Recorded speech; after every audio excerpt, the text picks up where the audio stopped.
주가증권 시장 상장을 앞둔 컬리의 시가총액이 연초 대비 반토막 났습니다. K뱅크나 토스 등 다른 유니콘 기업들도 상황은 비슷한 것으로 나타납니다. 인터넷 은행들이 올해 상반기 중저신용자 대상 신용대출을 크게 늘렸습니다. 다만 단기간에 대출 규모를 확대하며 건전성이 악화될 수 있다는 우려도 제기됩니다. 전 세계적으로 국방력 강화 기조가 확산되고 있는데요. 한국항공우주 산업이 폴란드를 시작으로 미국 시장까지 노리며 FA50의 활발한 수출 마케팅을 펼치고 있습니다. 제롬 파월 미 연방준비제도 의장의 잭슨홀 연설 여파에 오늘 국내 증시도 주저앉았습니다. 하락장 속에서도 살펴볼 만한 업종은 있는지, 또 전망은 어떠한지 이슈 플러스에서 짚어드립니다. 센 경제 라이브 출발합니다.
시청자 여러분 안녕하십니까? 센 경제 라이브 서정덕입니다.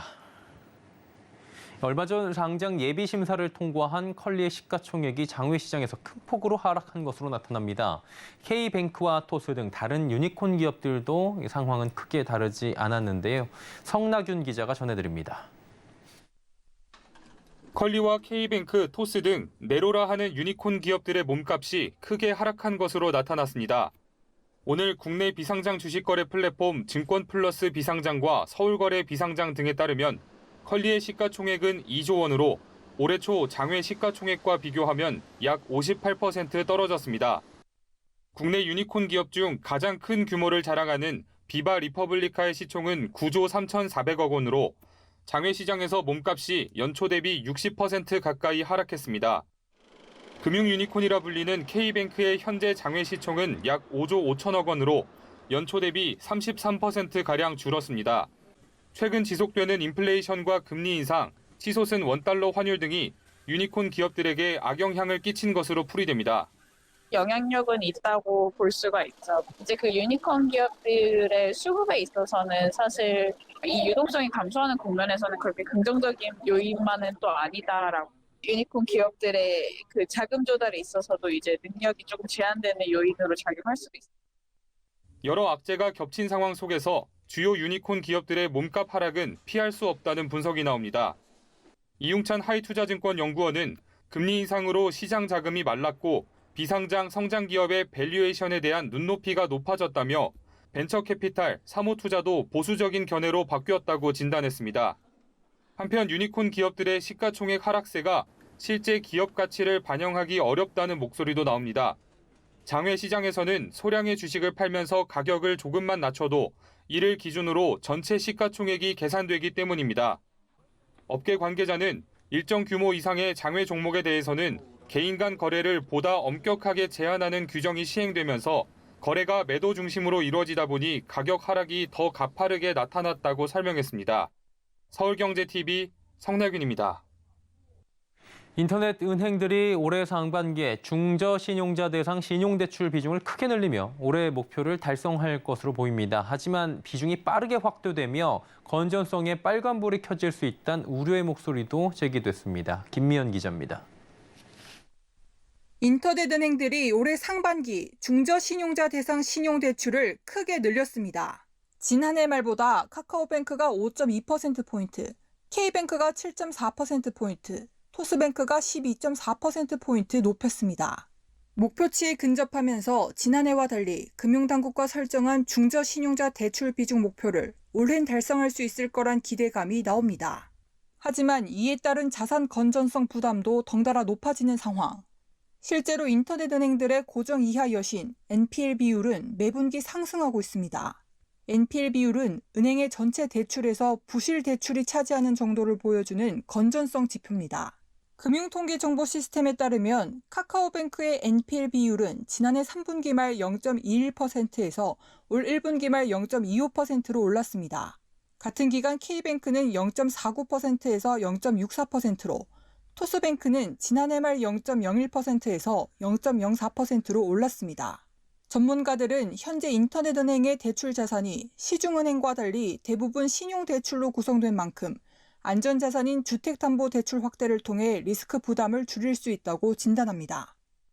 인터넷은행 같은 경우에는 조금 그런 안전한 자산이 없기 때문에 이렇게 중금리가 좀 빠른 시간 내에 확대될 경우에 어떤 자산 건전성에 조금 임팩이 있을 수 있는 거고, 주담대 비중을 조금 쌓아가서 이렇게 좀 안전하게 받쳐주면 이 중금리가 조금 확대가 되더라도 사실 인터넷은행의 자산 건전성이 크게 흔들리면 좀 리스크가 줄어든다는. 인터넷은행들은 건전성 우려에 대해 고신용자 대출도 점점 확대하고 있으며 출범 이후 누적된 대출 데이터 등을 통해 쌓인 노하우로 위험을 관리해 나가고 있다고 설명했습니다. 서울경제TV 김면입니다. 서울시가 오늘부터 다음 달 27일까지 신속통합기획주택재개발 2차 공모를 실시합니다. 시는 올해 공모 기간을 늘려 참여 기회를 확대하는 한편 주거환경 취약지역에 가점을 줘 정비가 시급한 곳을 먼저 선정키로 했습니다. 그동안 잦은 풍수해로 침수 기록이 남아있는 상습 침수 또는 침수 우려 지역과 반지하 주택이 밀집해 있는 지역에 항목별로 최대 5점씩 가점을 부여한다는 방침입니다. 최종 후보지는 오는 12월 말 선정되고 대상 주택은 총 2만 5천 호가량입니다. 자세한 내용은 서울시 홈페이지 또는 정비사업 정보 몽땅에 게재된 공고문에서 확인할 수 있습니다. 사족 보행 로봇, 스마트 안전모 등 기존엔 볼 수 없던 스마트 장비들이 건설 현장에 속속 도입되고 있습니다. 사람이 직접 하기 위험한 일이나 또 어려운 일들을 대체할 수 있어 근로자의 안전 확보는 물론이고 품질 개선 효과도 크다고 합니다. 이지영 기자입니다. DLENC는 건설 근로자들의 안전을 위한 스마트 안전모 트래커를 도입했습니다. 건설 현장에선 당연히 착용해야 하는 필수품이지만 이 안전모에는 특별한 기능이 숨어 있습니다. 근로자의 갑작스런 위치 변화나 위험 지역에 오래 머물러 있는 등 사고 위험성을 파악할 수 있는 추적 장치와 응급 상황을 알릴 수 있는 비상 버튼이 장착돼 있어 위급한 상황이 발생했을 때 즉각적으로 대처할 수 있습니다. 포스코건설은 밀폐 지역 가스 누출 감지 시스템을 활용해 안전관리에 주의를 기울이고 있습니다. 밀폐 구역에서 일정 농도 이상의 위험 상황이 발생하면 이상 신호를 상황실에 송출해 근로자를 대피시키고 원격으로 환기팬을 가동합니다. 이 밖에도 최근 건설 현장 곳곳엔 사족 보행 로봇, 영상 관제탑, 드론 등 현장의 품질과 안전을 체크할 수 있는 스마트 기술이 쏙쏙 도입되고 있습니다. 건설 현장 스마트화는 안전 문제 외에 인력 고령화에 따른 품질 문제 해법으로도 주목받고 있습니다. 국토교통부에 따르면 건설 현장 내 인력의 61%가 50대 이상자이고 청년층 진입이 저조해 숙련된 인력이 부족한 상황입니다. 최근 20년간 건설 현장에서 50대 이상은 34%포인트 증가한 반면 30대 미만은 20%포인트 감소했습니다. 지금 우리나라는 스마트 기술이 여러 분야에서 지금 적용되고 있는데 우리 건설 현장에서도 스마트 기술이 적용된다면 품질이 높고 정확한 시공을 하는데 굉장히 도움이 될 수 있다고 저는 판단합니다. 정부도 스마트 건설 활성화에 적극 나서는 모습입니다. 국토부는 지난달 20일 스마트 건설 활성화 방안을 내놓고 지난 23일부터는 이 방안이 잘 추진될 수 있도록 스마트 건설 규제혁신센터를 운영하고 있습니다. 필요성은 느끼지만 자금적 한계를 지닌 50인 미만 소규모 작업장 등에는 스마트 장비 지원 사업도 진행되고 있습니다. 국토연구원에선 중소기업에게 지능형 CCTV와 같은 스마트 장비를 무료로 지원해주고 있습니다. 현재까진 지방 일부 지역에만 지원 중인데 전국적으로 늘려 지원을 확대할 거란 계획입니다. 서울경제TV 이지영입니다. FA50 한국항공우주산업이 만든 우리나라 최초의 다목적 경전투기입니다. 폴란드를 계기로 해외 시장에 1,000대 이상 기체를 추가로 수출하는 것을 목표로 세웠다고 하는데요. 미국 시장까지 노리며 수출 청신호가 켜진 모습입니다. 김수빈 기자입니다. 한국항공우주산업이 해외 무대에서 국내 대표 경공격기 FA-50의 활발한 수출 마케팅을 펼치고 있습니다. 먼저 지난달 폴란드에는 FA-50 48대가 수출됐습니다. 이는 유럽에서의 첫 수출로 역대 최대 규모입니다. 국내에서는 한국공군에 납품할 TA-50 24대 물량 중 12대 물량을 개조해 FA-50을 내년 상반기 중으로 우선 공급하면서 오는 9월 예정된 계약을 마친다는 방침입니다. 이와 더불어 폴란드 현지의 항공정비센터도 건립할 예정입니다. 최근 FA-50의 상용화를 위해 특별한 비행 마케팅을 선보이기도 했습니다. 영국에 이어 필리핀과 이집트에서 대한민국 공군 블랙 이글스 팀이 FA-50의 모체인 T-50을 타고 고개 비행을 펼쳤습니다. 이 가운데 이집트는 아프리카 국가 가운데 가장 많은 국방 예산을 사용하며 국방력을 강화하고 있습니다. 만일 폴란드에 이어 이집트도 FA-50 도입이 확정되면 역대 국산 전투기 수출 중 최대 규모가 될 전망입니다. 카이는 이집트와 협력해 FA-50의 아프리카 버전을 개발하고 아프리카 지역 내에서의 판로를 개척할 계획입니다. 특히 500대 규모로 예상되는 미 해군 공군 전술 훈련기 사업 수주를 위해 최근 로키드 마틴과의 협력 합의서를 체결하기도 했습니다. 미국 수출에 성공하게 될 시 FA-50이 고등 전술 입문 경공격기 시장의 게임 체인저로 급부상하는 계기가 될 거란 평가입니다. 2025년까지는 적어도 500대에서 600대 정도 수주까지는 가능할 거라고 지금 판단하고 있고, 그렇게 하기 위해서 항공기에 대한 성능 개량이나 여러 가지 기반적인 투자들을 미리 좀 선제적으로 하고 있는 그런 상황입니다. 카이는 군사적 전문성을 바탕으로 콜롬비아, 말레이시아, 이집트, 필리핀 등 국산 전투기에 관심을 보이는 해외에 FA-50 1000대를 수출하겠다는 계획입니다. 서울경제TV 김수빈입니다.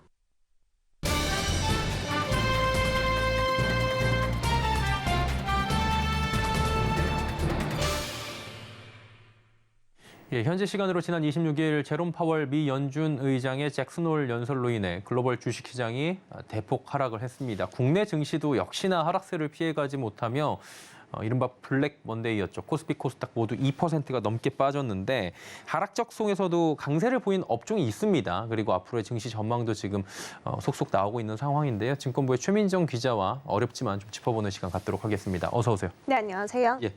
증시가 안 좋았어요, 오늘. 어땠는지 좀 짚어주시죠. 네, 오늘 코스피와 코스닥 모두 하락세를 피해가진 못했는데요. 코스피는 전 거래일 대비 2.18% 하락한 2,426.89포인트의 거래를 마쳤습니다.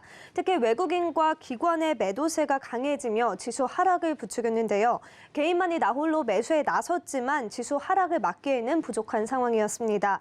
코스닥 역시 비슷했습니다. 전 거래일 대비 2.81% 하락한 779선의 장을 마쳤습니다. 특히 지난주 1,330원대로 떨어졌던 원달러 환율이 오늘 13년 4개월 만에 장중 1,350원대를 돌파하며 투자 심리를 냉각시킨 것으로 풀이됩니다.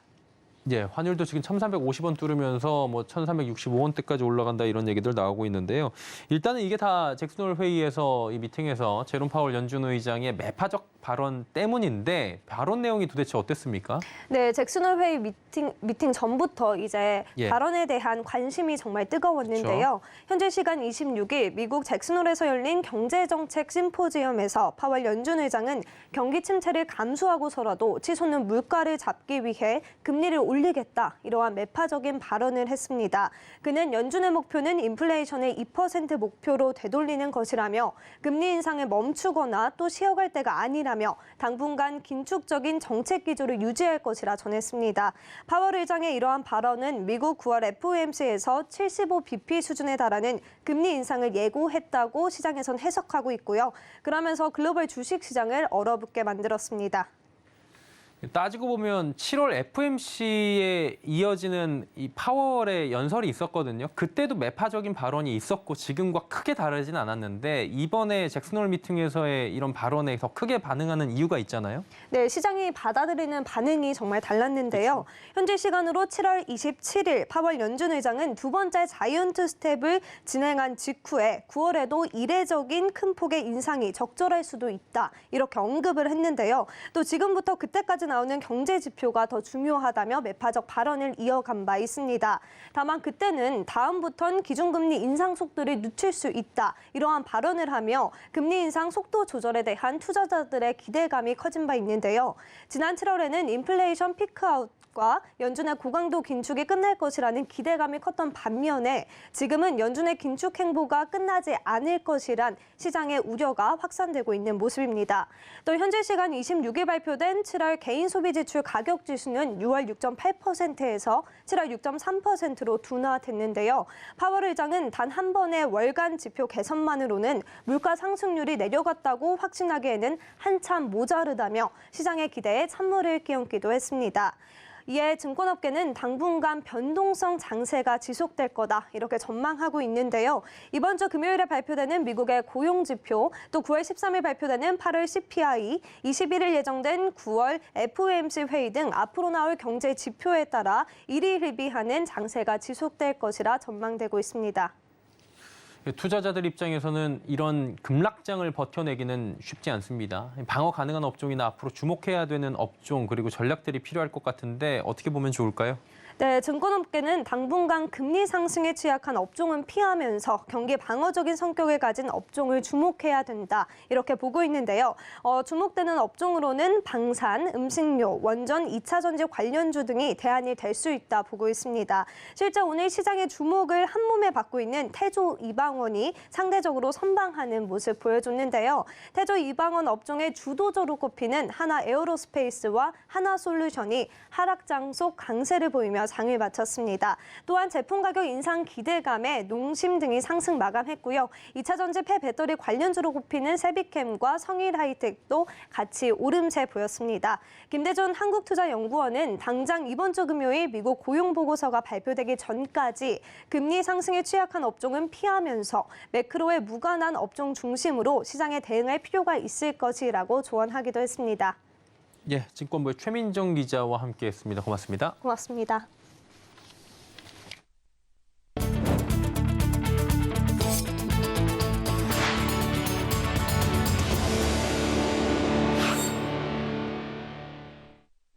금융감독원이 공매도 물량 비중 1위 외국계 증권사 모건 스탠리에 대해 검사를 진행합니다. 오늘 금융당국에 따르면 금감원은 모건 스탠리에 대한 수시 검사를 실시한다고 밝혔습니다. 이어 공매도 매매 비중 2위인 메릴 린치에 대한 수시 검사도 추석 전까지 진행키로 했습니다. 이와 함께 금융감독원은 국내 증권사인 한국투자증권에 대한 정기 검사에서도 공매도를 중점적으로 들여다볼 예정입니다.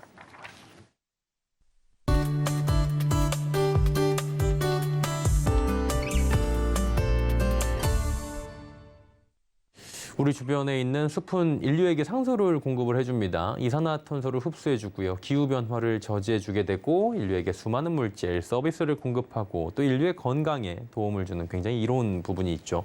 그렇기 때문에 작년 11월에 영국 글래스고에서 열렸던 제26차 당사국 총회에서 105개국이 합의한 산림협약이 체결된 것이기도 합니다. 그리고 협약에서 앞으로 10년 동안 콩고 분지 열대우림을 보호하는 대가로 국제사회는 약 6,500억 원 상당의 관련 투자를 약속했습니다.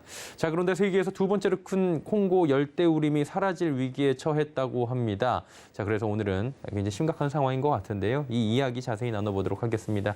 K외대 반기성 센터장 오늘도 함께합니다. 어서 오세요. 네, 안녕하세요. 예. 이게 사실은 팬데믹 겪으면서도 도심 안에서도 녹지의 중요성에 대해서 새삼 저희가 깨닫게 됐잖아요.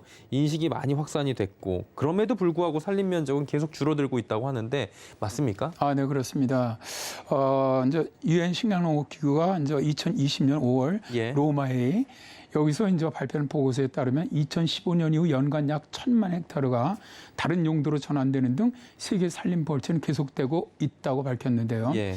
세계 산림 면적은 2010년 이후 매년 470만 헥타르씩 감소하고 있다는 겁니다. 그런데 심각한 것은 산림 중에서 기후변화에 가장 중요한 열대우림이 사라지고 있다는 것이죠. 미 항공우주국은 작년 7월에 기후 및 인간의 영향으로 열대우림이 취약해진다라는 보고서를 발표했는데요.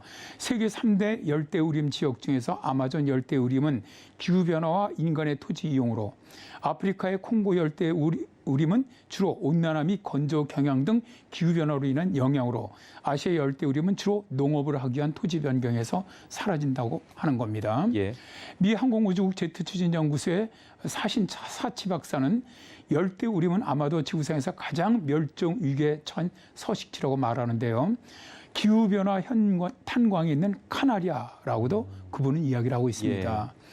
그만큼 현재 열대우림은 아주 매우 심각한 상태인데요. 열대우림의 다양한 생태계는 지구 생명체의 절반 이상이 서식하고 있고요.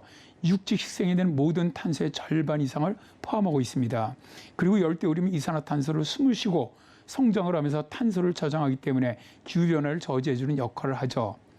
그런데 이제 최근에 들어서 열대우림이 급속히 사라지면서 유엔 식량농업기구는 강력한 우려를 발표하기도 했습니다. 그러니까 더 늘려도 시원찮을 판에 지금 특히 아마존 같은 경우에는 최근에 급속하게 나무들이 사라지고 있다고 하던데 어떤 얘기입니까? 그렇습니다. 정말 심각합니다. 아마존 열대우림 같은 경우는 뭐 전 지구의 허파라고 불릴 정도죠. 예. 전 지구의 산소 20% 이상을 생산해 주기 때문인데요. 그런데 아마존 숲에서 지난해 1초당 나무 18그루가 사라졌다고 해요. 브라질의 마피 비오마스 프로젝트가 올해 7월 18일에 공개한 보고서를 보면은 2021년 한 해 동안 브라질에서 총 16,557제곱킬로미터의 숲이 사라졌는데 이 수치는 2020년보다 무려 20% 증가한 겁니다. 위성 분석에 의하면 2019년에서 2021년 산림 파괴 지역의 97.8%가 농업이라든가 목축업을 위한 개간한 곳이었고요. 공업과 도시 확장 혹은 이런 것들도 산림 파괴 하나의 원인이었는데요. 예. 문제는 아마존 열대우림 파괴 속도가 점점 더 빨라지고 있다는 겁니다. 브라질 국립우주연구소는 올해 상반기에 파괴된 브라질 아마존 열대우림은 2016년 이후 상반기 기준 최고였다고 발표했고요. 아마존 열대우림 파괴는 브라질 대통령인 보우소나로가 2019년 1월 취임한 이후 열대우림 파괴가 10년 전보다 75% 이상 증가하면서 국가에서 열대우림 파괴를 부추긴다라는 말이 나오고 있죠. 그런데 세계 3대 열대우림을 제외한 호주의 열대우림도 기후변화로 해서 급속히 지금 줄어들고 있다는 연구가 올해 5월에 네이처에 실렸습니다. 예. 미국 스미소니언 환경연구소 등 다국적 연구팀의 수사 연구 결과 열대우림의 평균 고사율은 평균 2배로 늘어났고요. 결과적으로 나무의 수명이 반으로 줄어들었는데 종과 분포에 상관없이 일어났다고 합니다. 연구팀은 호주 북퀸즐랜드 열대우림의 고사율이 높아진 배경에는 지구온난화에 의한 발생한 대기 건조와 영향이다라고 분석을 했는데요. 기온이 올라가게 되면 나무에서 더 많은 수분을 빼내고 이로 인해서 나무의 수분 스트레스가 증가하면서 고사 위험이 높아진다는 것이죠.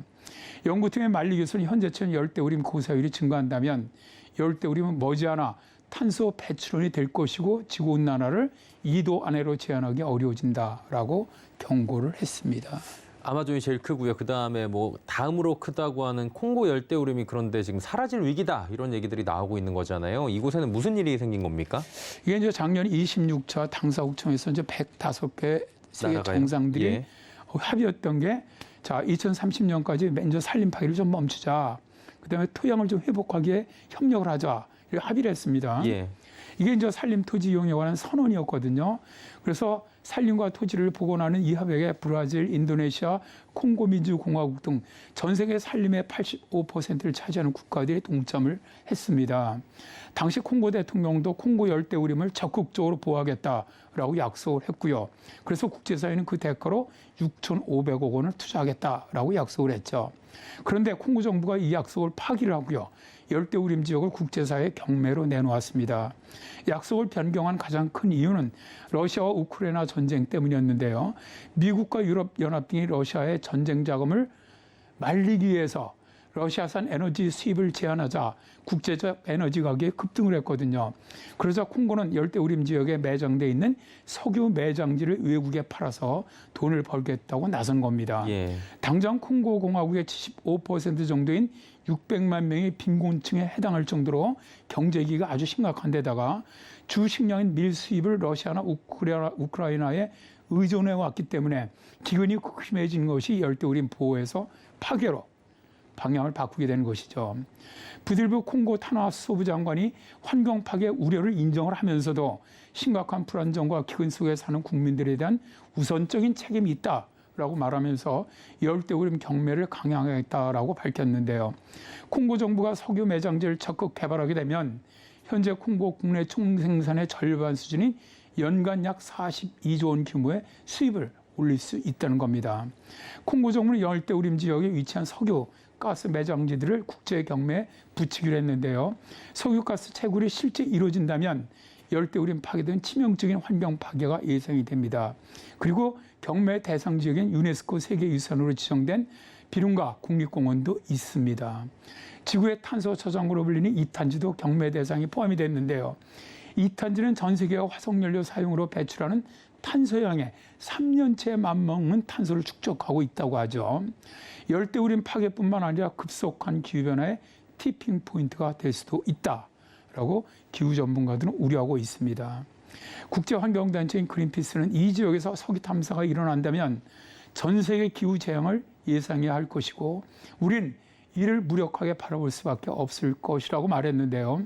콩고의 결정에 미국이나 유럽연합도 적극적으로 반대하지 지금 못하고 있는 것은 자기들이 화석연료로 경제성장을 이루었는데 먹고 살 것이 없는 콩고 정부의 결정을 현실적으로 반대하기가 매우 어렵기 때문입니다. 그래서 이들은 생태계 보호와 석유가스 부문의 개혁 방안을 마련할 수 있도록 콩고 정부와 계속 협력하겠다는 의사는 밝혔죠. 참으로 거대한 열대우림이 사라지는 현실이 매우 참으로 우려될 뿐입니다. 예, 오늘은 콩고 열대우림이 파괴 위기에 있는 이유에 대해서 하나하나 짚어봤습니다. K외대 반기성 센터장과 함께했습니다. 고맙습니다. 네, 감사합니다.